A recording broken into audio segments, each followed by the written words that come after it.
Good morning. We praise God for this morning. Makauban kita karon nga buntag and just some few announcement bago na ko tawagon sa si Sister Bebot. Tomorrow naa kitay prayer day. Uban nga mga pastors from other churches will be coming. So those who are available tomorrow, you can come. Join us tomorrow sa ato ang prayer day. You are welcome. And mo kana ato mga pipila ka mga announcement. Let's pray for let's support no ang mga bulato nato sa church. And ay mga organizational meetings, padayon nato mga organizational meetings sa Umiso Bible Club this afternoon sa young people, and also ang men's baptisman still 2 p.m. Diri na kita balik sa church, and ang Umiso I think 1 in the morning. So you are all invited. Para sa tuang afternoon, you are all invited para sa tuang mga organization, and also our Sunday school after this. So mao ka na ito mga pahibalo. And naaba kitay mga bisita karon, first time that join us or nag-uli lang kay that spend their holidays karon. Naaba karon, we would like to welcome you this morning. Naaba, first time, second time? Anybody? Wala? Okay, so we praise God that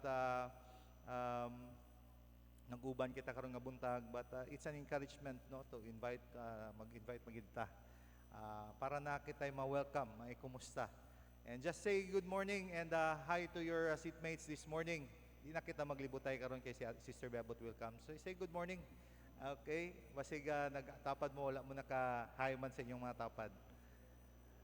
Okay, so in behalf of Bethel Baptist Church, kita gina-welcome kamong tanan, ginaabi-abi kamong tanan sa atong panimbahon. And ako ang tawagon si Sister Bebot for some announcement regarding sa to ang 95th Thanksgiving. 96.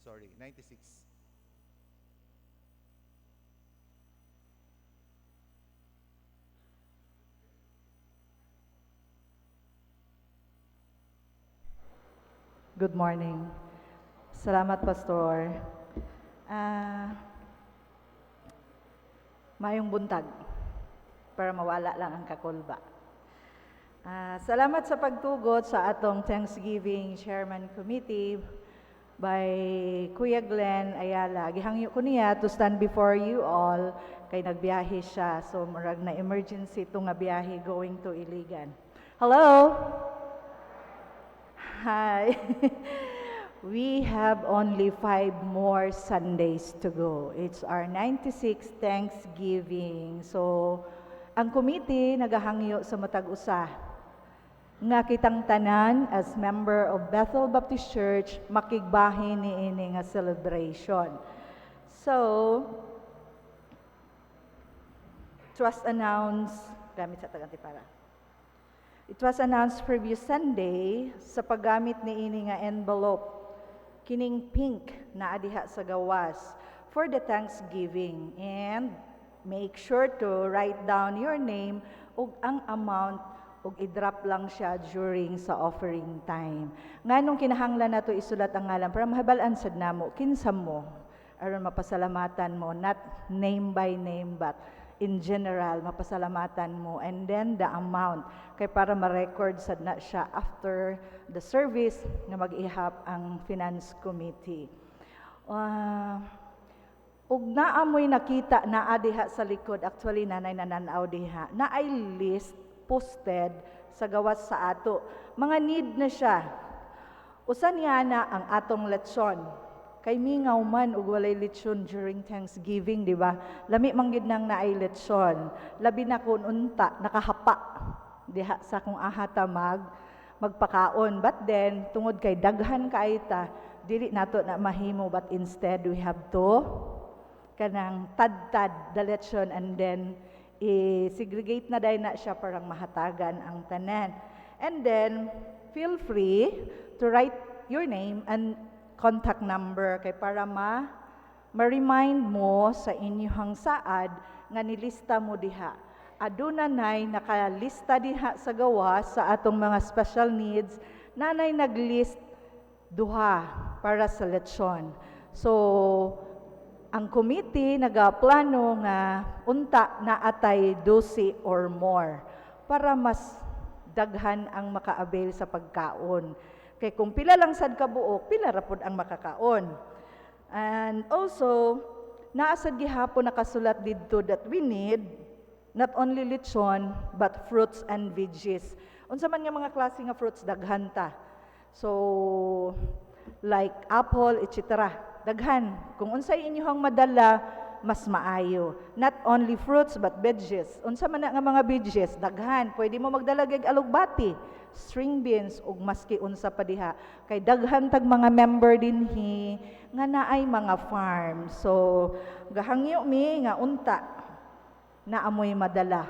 Plus, naatay plus, naay mga kauban nato sa dinhi nga lami magluto, mga kakanin. So we are appealing nga unta maka-serve mo, makadala og kakanin nga maski dili ma-share sa uban apan kung pila inyong madala okay ra sad gihapon, good vibes ra gihapon na siya kung naamoy madala.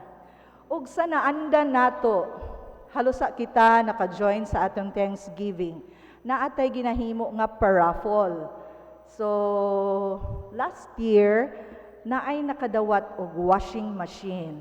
So, naghangyo mi, again, kung naamoy mahatag nga kana bitong nakabutang pa sa inyong mga cabinets for how many years na, just let it go. Ato nang ihatag kay para magamit sa uban. Pero, mind you, kanang magamit pa para magamit sad sa mahulbutan, di ba? Kay basi naapatay daghan din na labi na tong mga Tupperware nato diha unsa pa na nga mga ware. Pwede nato na siya i-share kay para magamit sad sa uban nga makadawat. And then ug naasay matandog nga kasing-kasing. Di ba?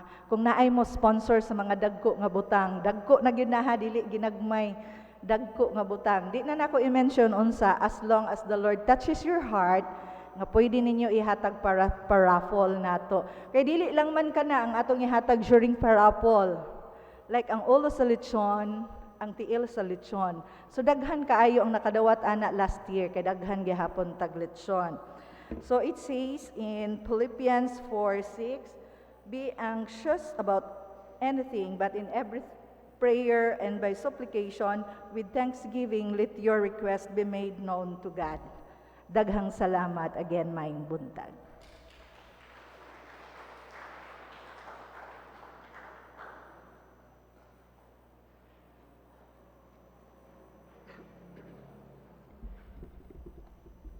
Para sa ato nga final hymn, sa ato nga closing hymn, akong gihangyong tanan sa pagtindog, samtang ato ga awiton, ang atong last hymn, Thanks to God for my Redeemer.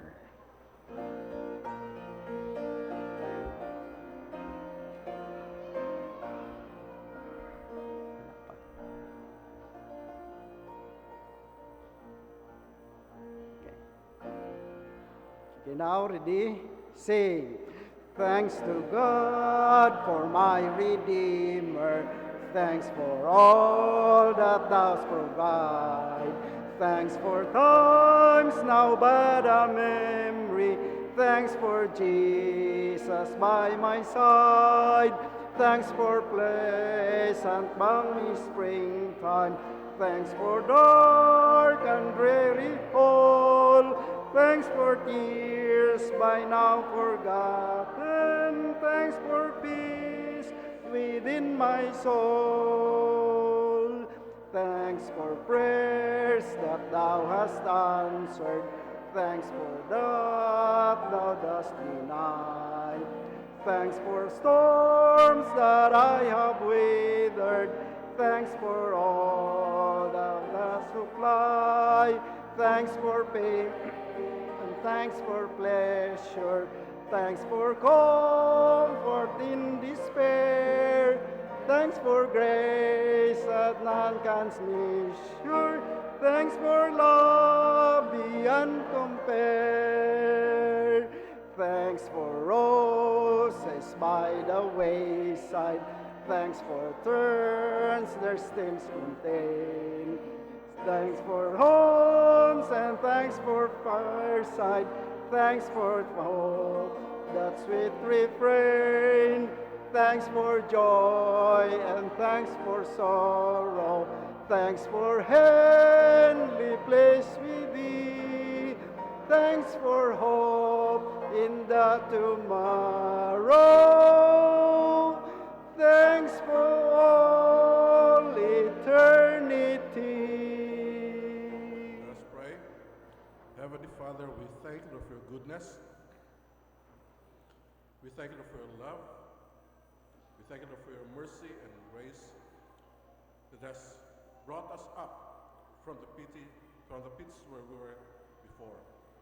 Lord, thank you for today that you have finished this service. I pray that you're going to bless us. And as we leave this place, help us, Lord, to bring those things that we have learned and practice them, Lord, for others to see. Help us, Lord, to be faithful to you. Help us, Lord, to do our best for you, because you are our only God, whom we serve. Thank you for your goodness to us today, and may the grace of God the Father, the love of God the Son, and the communion of the Holy Spirit be with us all from now on until forever. Amen. Amen. Amen. Amen.